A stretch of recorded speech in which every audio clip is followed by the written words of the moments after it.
যদি আমার 30টা ডিম আসে 400 থেকে 450 টাকা পার ডে আমার সেল হচ্ছে। আপনার কথা শুনে মনে হচ্ছে 50টা যদি ফার্মি মুরগি লালন পালন করা যায় আপনার মাসে কমপক্ষে 7,000 টাকা আয় করা সম্ভব। জি। আচ্ছা প্রিয় বন্ধুরা, আসসালামু আলাইকুম। আজকে আপনাদেরকে সুন্দর একটা ছাদ বাগান দেখাইতে আসছি। অনেকগুলো ফলের গাছ তিনি রোপণ করছেন এবং পাশেই একবার ছোট্ট একটা ঘর করে এখানে 50টা ফার্মি মুরগি লালন পালন করতেছেন।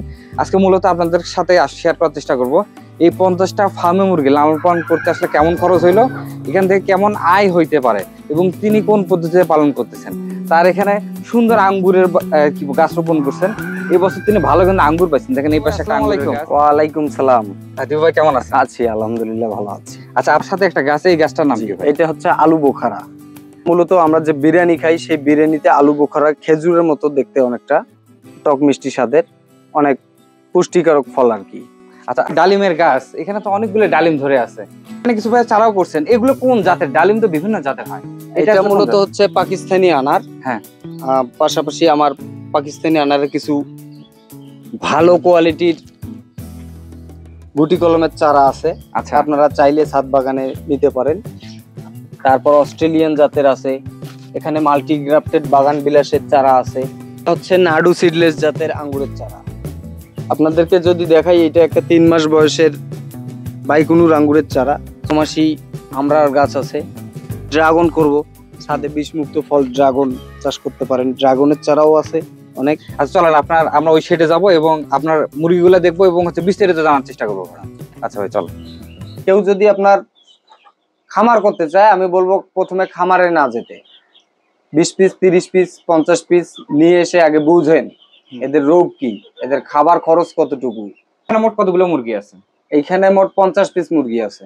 আমি একটু বড় 15 দিনের বাচ্চা নিয়ে আসছিলাম। ছোট 15 দিনের বাচ্চা আমি 75 টাকা পিস নিয়েছিলাম। রোগ বেলাই তেমন নাই বললেই চলে। যখন আমাদের বেশি তাপমাত্রা উঠে ফ্যান দেই, রাত্রে মাঝে মাঝে লাইট দেই। আর এদের একটা জিনিস, এরা প্রচুর কাঁচা শাকসবজি খায়। 4 মাস 4.5 মাস থেকে মোটামুটি ফার্মি মুরগি ডিমের জন্য চলে আসে আর কি। আমার দেখা গেছে গত 2 মাসে 2,500 টাকার মতো গেছে। কত 3,500 ভিতরেই হবে। আচ্ছা, এখানে পুরুষ আছে কয়টা, মহিলা আছে কয়টা? আমার এখানে পুরুষ 15 পিস আছে আর মহিলা 35 পিস আছে, মোটে 50 পিস। আচ্ছা, তাতে করে আমরা ডিম কয়টা পাইতে পারি ভাই? আনুমানিক 30টা ধরলাম। আনুমানিক 30টা? জি। আচ্ছা, 30টা ডিমের বাজার মূল্য কেমন আসবে ভাই? বর্তমানে আপনি যদি বাজারে ডিম কিনতে যান 14 টাকা 15 টাকা পার পিস আকারে, সেক্ষেত্রে আপনার দেখা যাচ্ছে যদি আমার 30টা ডিম আসে 400 থেকে 450 টাকা পার ডে আমার সেল হচ্ছে। আর যদি আমরা মাসে হিসাব করি তাহলে কেমন আসবে ভাই? মাসে আনুমানিক 10 থেকে 12,000 টাকা। আচ্ছা, মাসে আমাদের আসবে হচ্ছে প্রায় 12,000 টাকার মতো। এদের পিছনে খাবার খরচ তখন ভাই কেমন যাবে? 3,000 টাকা বা 3500 টাকা এর ভিতরেই।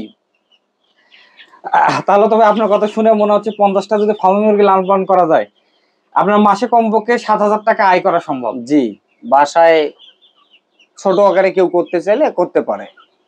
কেউ যদি আপনার খামার করতে চায়, আমি বলবো প্রথমে খামারে না যেতে, 20 পিস 30 পিস 50 পিস নিয়ে এসে আগে বুঝেন এদের রোগ কি, এদের খাবার খরচ কতটুকু, এরা কোন আবহাওয়ায় মানুষ হচ্ছে। এইভাবেই আপনাকে এগিয়ে যাইতে হবে। এরপর শেখার পরে আপনি ব্যাপক আকারে করতে পারেন। 50 পিস দিয়ে ছোট থেকে করেন, আপনার ক্ষতির সম্ভাবনা কম হবে। আমি বাসায় ছোট আকারে এই অল্প কিছু মুরগি লাগিয়েছিলাম, আসলে মূলত শখের বশেই লাগানো। আমার পাশাপাশি অন্য পেশা আছে। ছাদে যখন বাসায় আসি তখন মুরগিগুলো দেখে অনেক ভালো লাগে। এই ঘরটা লম্বায় আছে আমার 11 হাত আর ট্যাপটা আছে 6 হাত। মিশরীয় ফার্মি মুরগি আপনার অন্যান্য দেশি বা ব্রয়লার মুরগির চেয়ে তাপমাত্রা ধারণ ক্ষমতা অনেক বেশি, এরা সহজে অসুস্থ হয় না। আচ্ছা, কিন্তু বৃষ্টির পানি থেকে সবসময় সেভ রাখতে হবে।